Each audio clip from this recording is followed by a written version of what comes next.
Hello and welcome to Show Love. I'm Bronwen Murphy.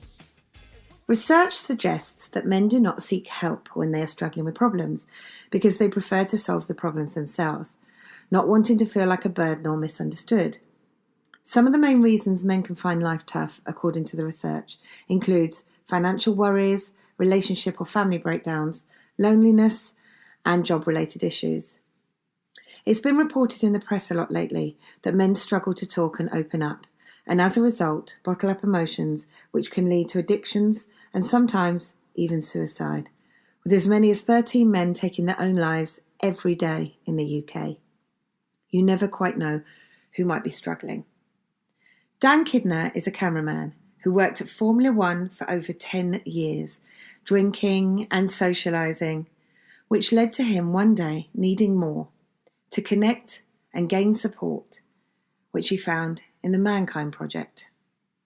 I'm joined by Dan Kidner, a successful man in both work and family, but very honest with the struggles of what it is to be a man in today's society. Hello, Dan. Hi. Hi. So I'd love to start by asking you about the Mankind Project, of which you're a member. Yeah. What is it and how did you discover it? So it's a men's organisation that offers an experiential weekend, basically, for any man from the ages of 18 to, 80, whatever. 90, however old you want to do it. And it's a non-profit charitable organisation, non-religious, which offers an experience. How did I find it? I found it through my wife. She did the women's version called Women Within about 7 years before I did the Mankind Project. I was very resistant to doing it at the time because I didn't want to do it because someone thought I should do it.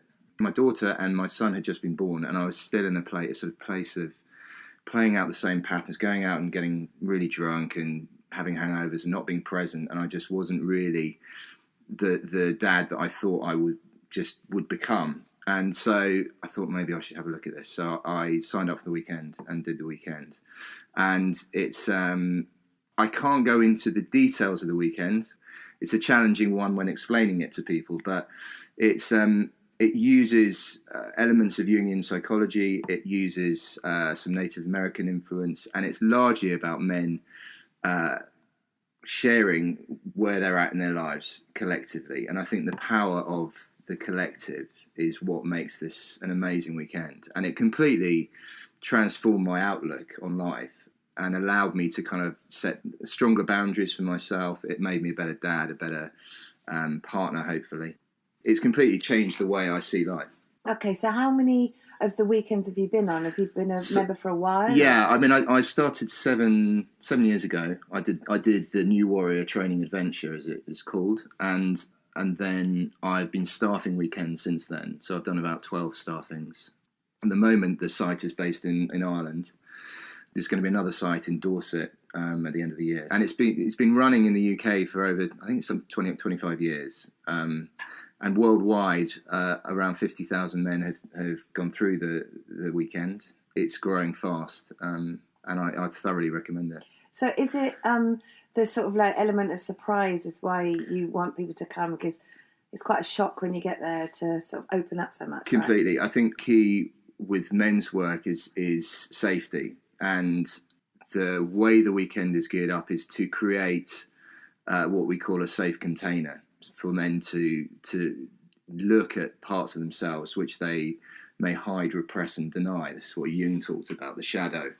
And in order to go to those places, it needs to feel fucking safe. So you can make yourself vulnerable. Exactly, right. Exactly. And I think that the power of the collective, of the power of hearing other men share, allows other men to do the same. So it's a one would call it a descent, I suppose. And with initiations, in the old days when boys were initiated, it was about pushing through something uncomfortable in order to claim something on the other side. And this is exactly what it is. There's no scarring, there's no violence. It is a very safe place, but it's challenging mentally and emotionally, right. And physically to a certain extent. Is it fun?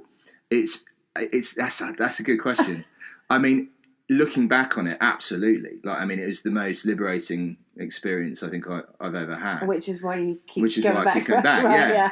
But it is not easy either. So it's this weird dichotomy of kind of real challenge and a sense of claiming something on the other side. How do you feel like it's contributed to being a better father and partner? I think, I mean, largely being able to voice where I'm at in my life, how I'm actually feeling, because often in my life I would use the pub, drinking, just getting out and numbing out in order to sort of express myself, because I didn't really have the emotional tools to say I'm feeling really sad right now, I'm feeling loads of shame, or whatever it might be that was coming up for me.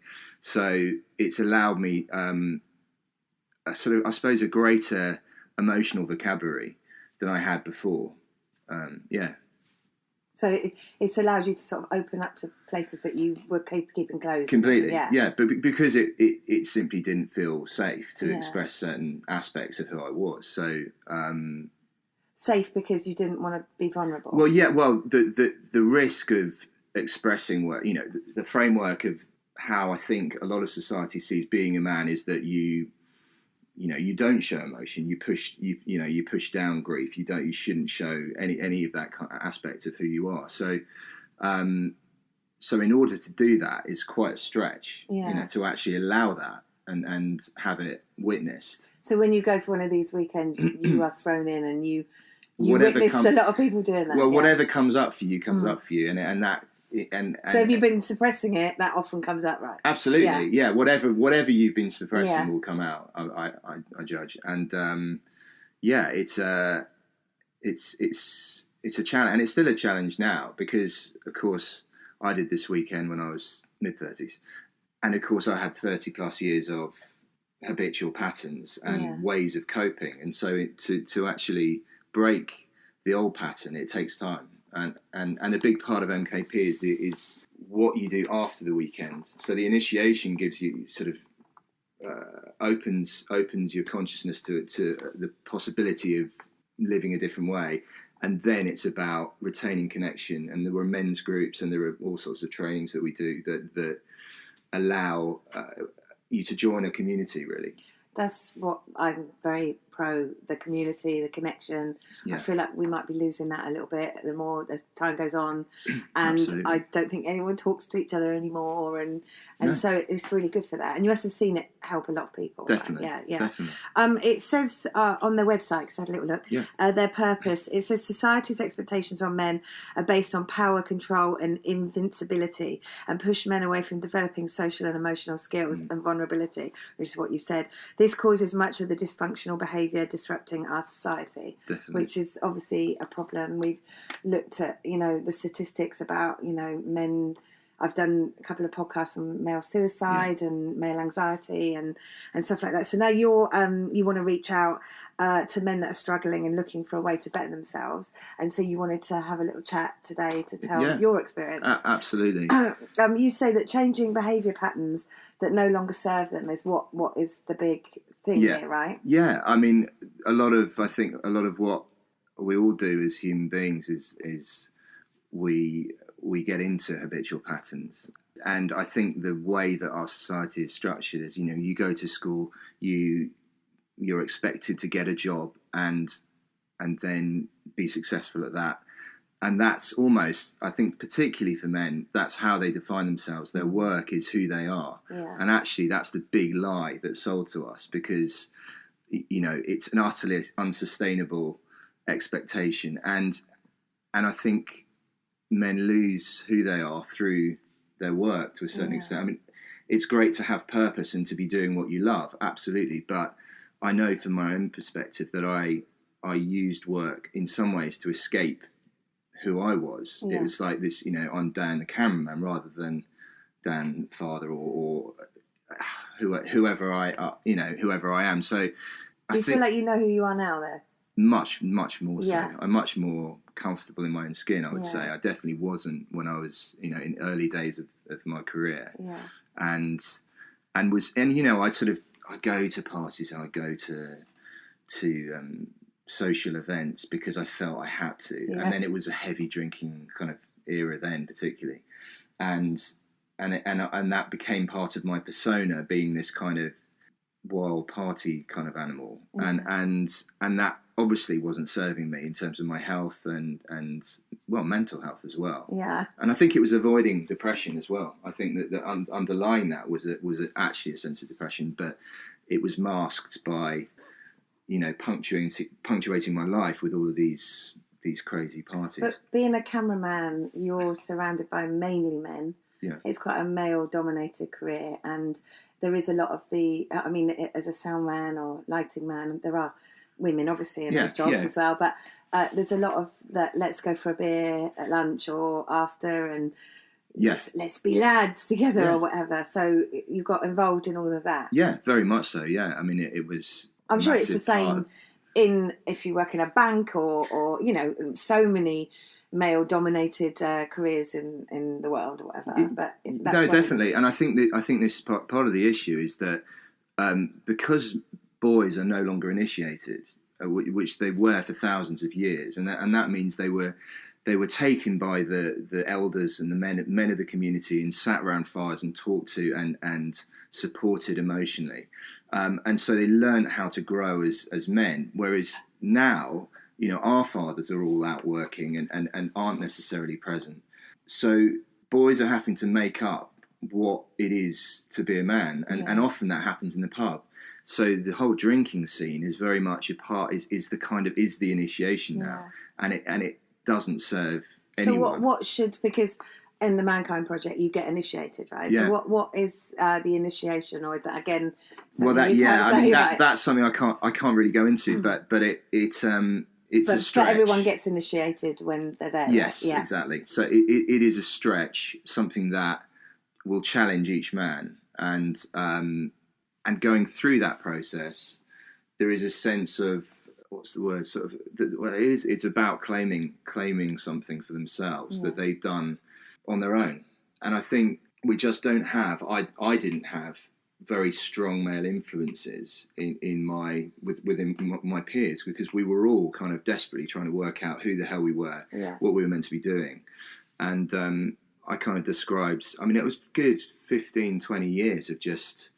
I got an image of this sort of castle that I've been trying to get into. I'd left my family home, and I was sort of in this holding annex of the castle. And that for good 15, 20 years, that was kind of where I sat, going like, I want to claim my throne, but I don't know how to get there. Yeah. And I think part of that is, for me, is about being able to show who I am anywhere in my life, which includes work. And a lot of people, a lot of men feel like that about they're trying to claim their throne. And oh, definitely, yeah. And I think that's why a lot of the time they sort of see the throne as being some kind of either financial or just career success, because that's like that. Well, that's something I can claim, but I don't think it really taps into the core of who they are. That it's a sort of box to tick, and it's what you've bought throughout school life. That this is, you reach the top of the office block and you've made it, and of course. You reach the top of the office block, and it's like, what happens now? Yeah. So because we're never really fully complete, really, are we? So no, it's we're an always ongoing learning. journey. It's always a journey. It is a journey. But I think connection for me has been the key, and actually being able to talk openly and authentically with particularly men, because that's a bigger stretch in some ways than talking to women. I think men probably find it easier to open up a bit more with women than they do with men, and actually.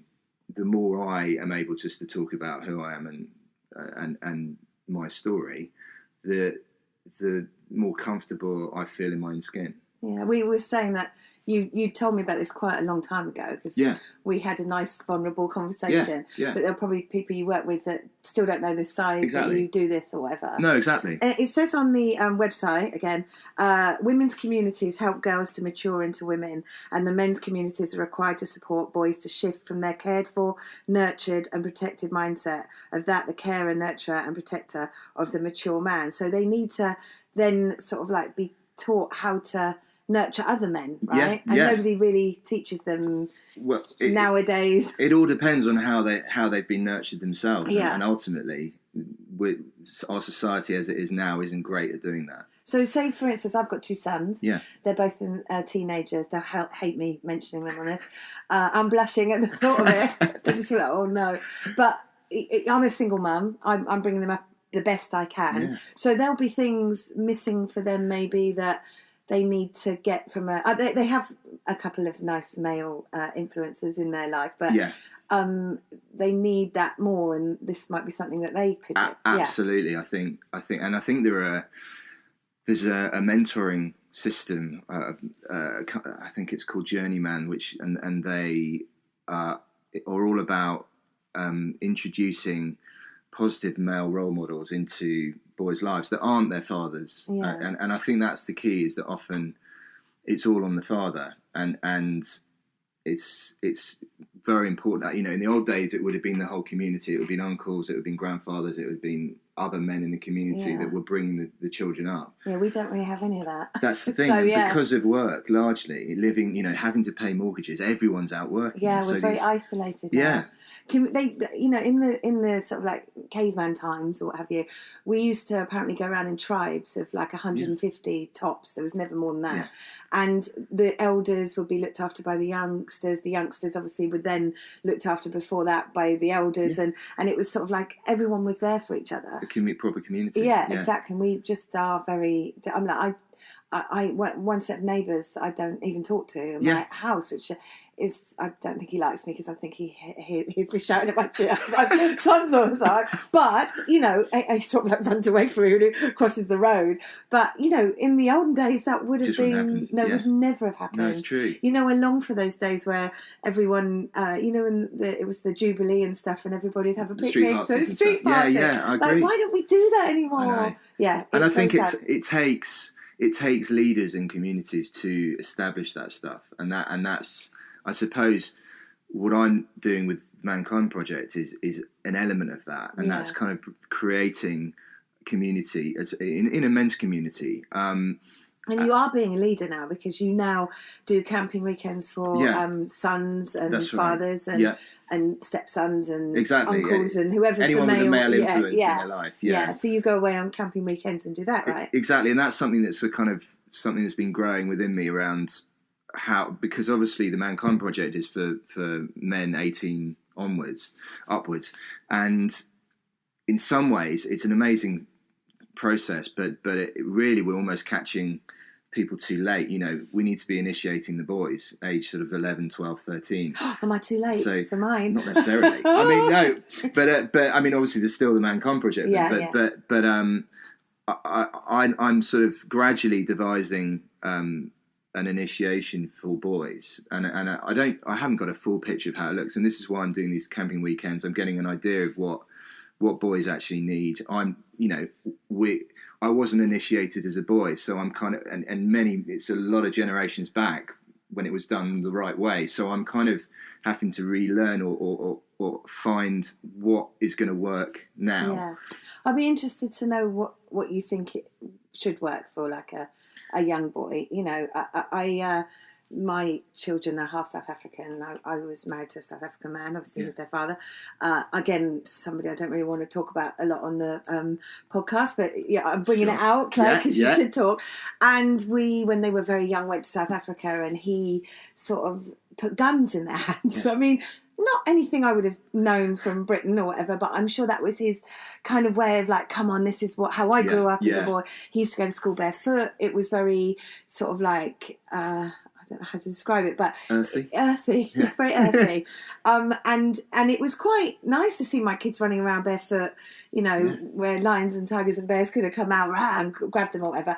Not so nice seeing guns in their hands, but it was very male, something I wasn't involved in. And I think that's true. I think it has to be, that in the past, I gather there were certain initiations where the boys were kind of ritually stolen from their mothers because the mothers wouldn't let them go, and ultimately no mother is going to let her son I don't want to let him go now. Yeah, exactly. So it had to be done by the men. The men had to sort of take the boys. Yeah, and I let him take my boys Right, and put guns in there. Yeah, I would never yeah. have done that normally. It's Yeah. disgusting, but you maybe it felt at the time that it was what they needed. I don't know. Kind of like I felt it was their dad's world, and right. I should let them have a bit of that kind of thing. So, and I think particularly for boys and men, being in nature is really important. And I think in urban life, it's why we have such issues with poor mental health, suicide. I think there's something about going into nature and just definitely connecting with that without any expectation, just walking. And so I think that would play a big role in the initiations would have to happen in the countryside. I think round a log fire. Yeah, absolutely, loads of fires and also a real elder influence. I think that's what's really missing. That I had loving grandfathers, but they were wartime grandfathers, and they were completely shut off emotionally. And actually to be around initiated elders, men that are able to talk from the heart and are experienced in that way, is incredibly uplifting to see. So I love that about the weekends that I do. That I'm surrounded by these kind of men that really know their shit. They know who they are, and they can really hold a space for other men to do their work. So partly wartime is maybe where this all went horribly wrong, because people were sort of like so affected by things they'd seen and done. They tried to suppress it. They didn't show their emotions, and so children grew up then thinking that's the way to be. And I still think we're carrying that generationally. I don't think it's kind of left even our generation yet properly. I think it takes the level of trauma and pain that people went through during those wars. I think it's going to take a long time. And as a kid, you were packed off and sent to boarding school. Yeah. Tell us a bit about how you then grew and what happened to you after that. Yeah, well, I was 12 when I went to boarding school, so I wasn't mega young, but I was a very sensitive child, and I was sort of left in this dorm of 14, 15 kids, and I didn't really have the coping mechanisms. What happens in boarding school is that every child has to assimilate in some way. They have to find something that keeps them safe. That might be the comedian, it might be the bully, it might be the sporty one, it might be the kind of grey man that just somehow goes under the radar. But I didn't really have any of that at the time. And I'd kind of been brought up to not react. I hit someone if they really pushed my boundaries, and in many ways I kind of wish I'd had that permission. So I became a target in certainly the first few years, probably first 3 years, until I suddenly shut up and I was going to say you're very tall. So... Yeah, and then it all went away. And then it's like magic. It was all gone. But that was a really it was probably one of the hardest times in my life. You'd get into bed and there's water and crisps and just stuff that's been chucked in bed.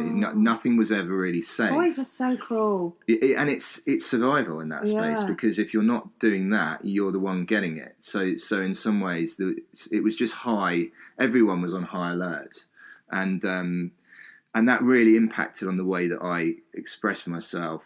And I think it kind of had quite a big impact on why I took drink on as much as I did, and because of course, to survive it, you have to I had to shut off all my emotions. So I couldn't show that it was affecting me. I couldn't, cry in front of people. So it became an inaccessible emotion. And of course, if you can't grieve, then. So did you never cry? Well, I did. I know I did in the darkness when no one could see or hear. But of course, after a while, that just stops, because there's just no point. It's not serving me at that point. I have to. What happened was the shutters came up, and the only real accessible emotion was anger. So, and that became very useful, because of course it keeps people at arm's length. It numbs out any other feeling. So it's very easy to get angry. So were you just like a little angry kid? Yeah. I mean, I think. I suppose. How did that look? Probably in terms of passive aggression, kind of making cutting comments. It wasn't necessarily a kind of violent anger, But it's amazing because you're so calm and open, and all the time I've known you, I can't ever imagine. But it was very much there, I would say. Yeah. I mean, I think I developed, or I suppose you call it the people pleaser, which kind of if people like me, I'm going to be safe. I'm not going to be attacked. I'm not going to be shamed. So it's a very useful mask. But of course, that means that you don't get your needs met always, because you're trying to make everything all right for everyone else a lot of the time. So then the passive aggression would come up, because it would be like, man, why am I just giving my power away all the time?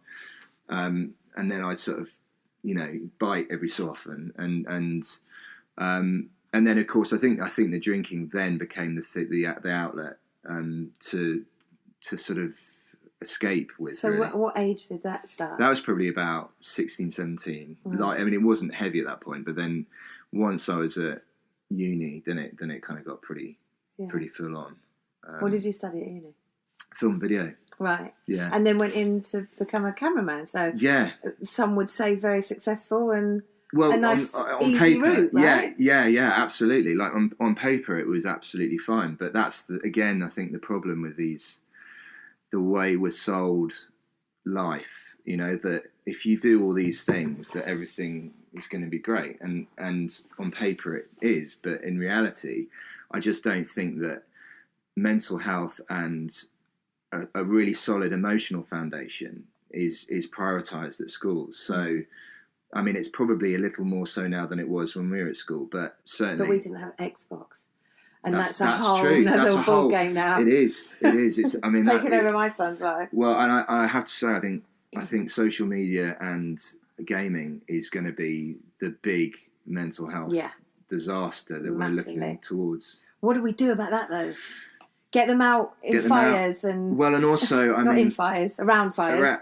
Definitely that. Yeah. I mean, connection and also, I think there's other ways of getting positive influence via the games. That's the other way, which I've gathered there's some men actually in MKP community that are working on some games. I can't go into the details of it, but that could give boys a more positive sort of role model within a gaming world. Everyone needs a good role model. Yeah. So then, so you found yourself like a successful cameraman.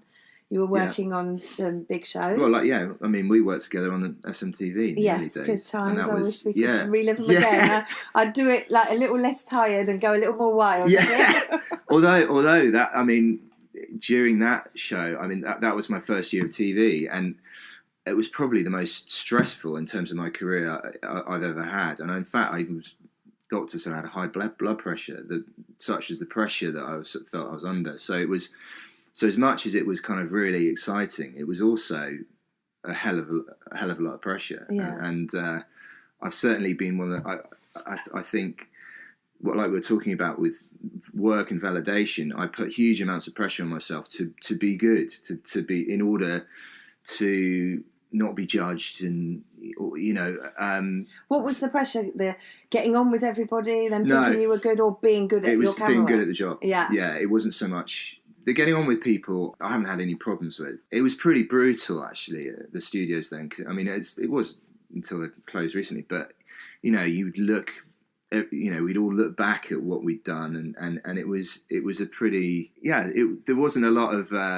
compassion and sort of sympathy around. It was go. Like, is that good or was that bad? That's crap, And you had to be pretty resilient. Yeah, it was a learning curve. It was. Yeah, I'm glad I had it, but that's live telly. Oh yeah, isn't it just? Yeah. Yeah.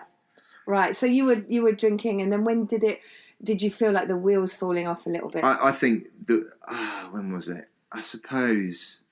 It would probably. I mean, I think when my kids came along, because in some ways I could kind of hide behind the. Oh, this is just what you do, and it's all right. But when kids come along, it was suddenly like, wow, I'm this sort of hungover father that's not really wanting to engage with them and not really wanting to.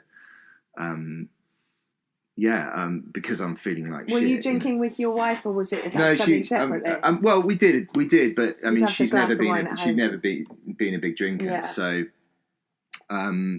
so it was more the kind of level of shame that came up around who I thought I'd be as a father and then actually was. Yeah. And of course, you know, I think there's that again. We all think that we'll just know how to do it, and then when it actually happens, it's quite confronting because they bring out the best and the absolute worst in us. In me anyway. I don't know about you, but certainly it's a gift, but it's also a hell of a challenge. Yeah, it is a massive challenge. Yeah. So yeah, and then the responsibility is you just will never know it. Like, exactly. So I think that was the point in which I thought, this is why am I still doing this? What's it giving me? And I thought, well, actually it'd be interesting to look at what it is that drives me to behave in the way I do. And what did you discover? Well, that a lot of what we've been talking about in terms of this outlet based on suppressed emotion. So I think a lot of men, because they don't express themselves, they don't sort of always speak from the heart. So did you have like a big reveal where it all came out in a big cry or anything like that, or a scream? It's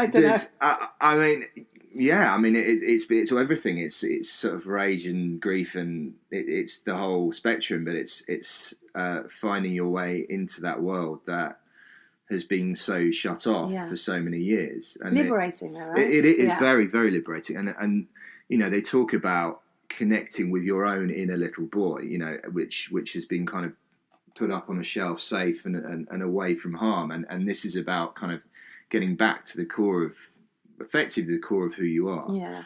A male who's a hunter and gatherer, as opposed to the women who are in the caves having a chat or whatever. Yeah. Making home. But of course, whatever that we are. Yeah, but of course, boys and men need connection exactly the same way, but they just go about it in a different way. So it's like, you know, they want to. Ideally, I want to have a conversation like this with everyone because it feels authentic. Whereas I think there's a lot in the past I was unable to really express all parts of myself. So the Mankind Project's helped you massively. Yeah. Your wife did the female version. Yeah, Women Within, and is that very similar? It's interesting actually. It was set up by the wife of one of the men that started the Mankind Project in the US, and they basically transposed the model across to women, and it was an absolute disaster because in those processes, women need something very different. Very different. Yeah. So it was then redesigned, and they've got a really great organisation running now, which I think they do 3 or 4 weekends a year, and possibly even 5. And there's another weekend called Women in Power. So it's sort of broken into 2. They're 2 organisations, but they have.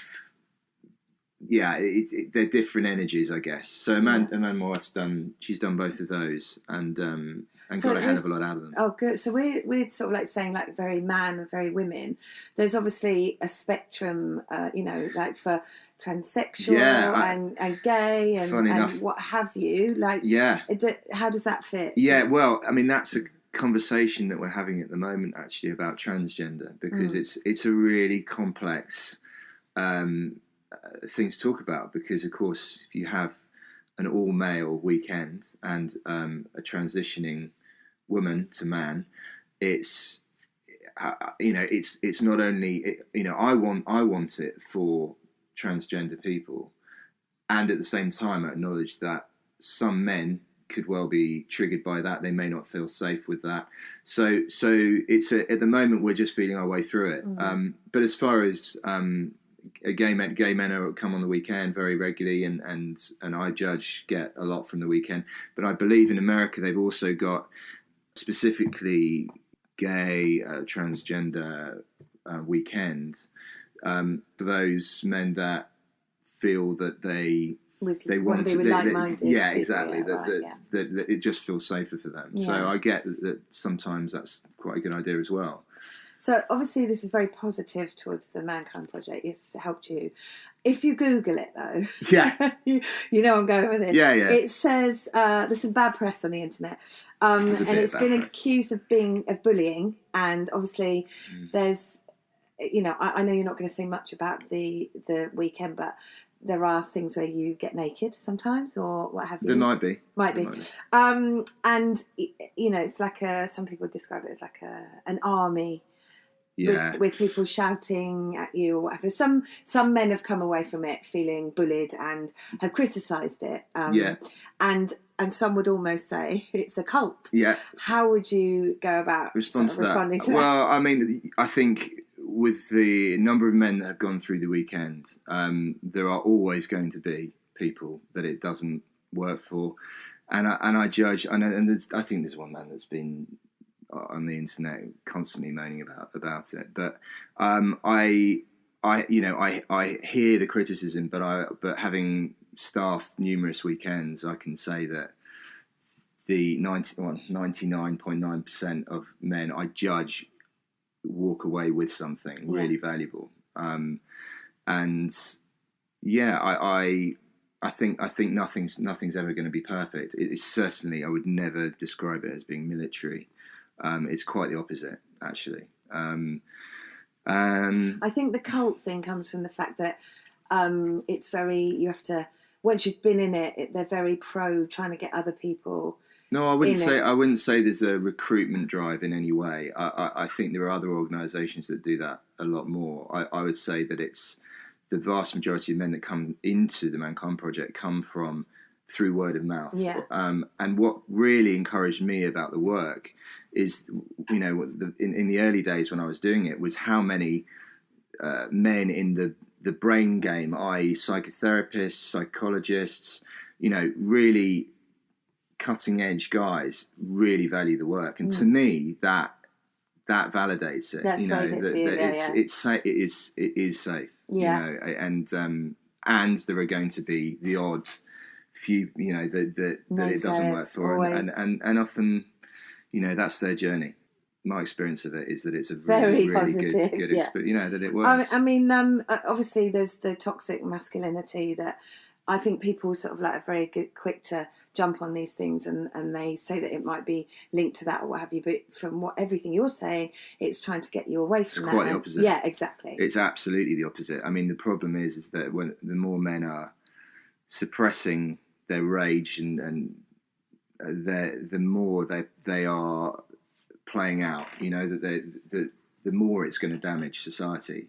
In fact, I mean, there's a lovely quote, and I can't remember who said it, but it said, if you don't initiate the boys, they'll burn down the village to feel the heat. Oh. And that is what kind of we're doing to prevent society being burned down to the ground. And it's, and it's really needed at the moment because it's hurting, Well, anything that gets people talking, community and communication for me is a big win. I mean, basically the message is that young men need a positive male influence, and absolutely people need to keep talking to each other, right? Absolutely. And I think also it's largely about connection and having a community that you can be a part of. So with MKP, we have groups after the weekend that you can join called iGroups, where I'll go every Thursday to a group, and it's literally just sitting in a circle and checking in and working out where I'm at, and it's actually a really good reset. Which actually works for, Alcoholics Anonymous or any. Exactly right. Sitting in a circle and having a chat. Yeah, that's what girls do at home. Yeah. It's brilliant. Well, a good friend of mine said, he's never been an alcoholic, and he did 12-step because it's an incredible model for life. It's a really useful process to go through, whether you're an alcoholic or not. I might have a look at this. Yeah, I might Google that after when we finish. If you've got one bit of advice for any young men, what would it be? It's funny because what comes to mind is speak from the heart and take a risk, but of course that's not necessarily realistic. I think it's just don't lie to yourself. Keep talking. Yeah, keep talking and be brave in saying what you feel. some of the people we work with could do with listening to this, right? We'll pass it on. Thank you so much. Is there anything else you want to add? No, that was lovely. If anyone wants to find your camping weekends, how do they find you? Oh, now you've caught me. I didn't write that one down. The website for Mankind Project is mankindprojectuki.org. Which is UK and Ireland, right? That's right, yeah. And you can find out when the trainings are and sign up via the website. Okay. Well, good luck to any of you men that might do that. And the women one too. Thanks, Dan. Thanks a lot. Thank you so much, Dan. If you think the Mankind Project could be for you, you can find it online. Numbing out things, as Dan explains, catches up with you, and somehow finding a safe place to be emotional can help more than you know. Importantly, breaking unhealthy patterns that keep you stuck can set you free. Just be brave in saying what you feel. That's it for now. Love you for listening, and don't forget to show love. Thank you to Ollie Trevors for Saucy Naughty Rubbish and Danny Wright for staying in. Both doing gigs right now, so check them out. Thank you Alex McArdle for sound and edits. Please follow us on Instagram, Twitter or Facebook at Show Love UK. And if you want to join in the conversation, please join the group Show Love Podcast on Facebook. Thank you.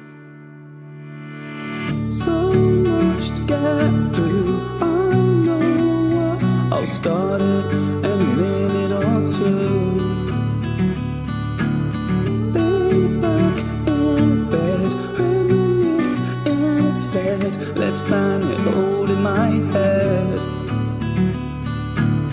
Procrastination, self-stimulation, instant gratification. I'm self-medicating, therapists recommending more meditating, wasted education. I need more admiration, and I don't wanna bother with today. I pretty much missed it anyway. Might as well stay, and I don't wanna bother with today. I pretty much missed it anyway. Might as well stay, and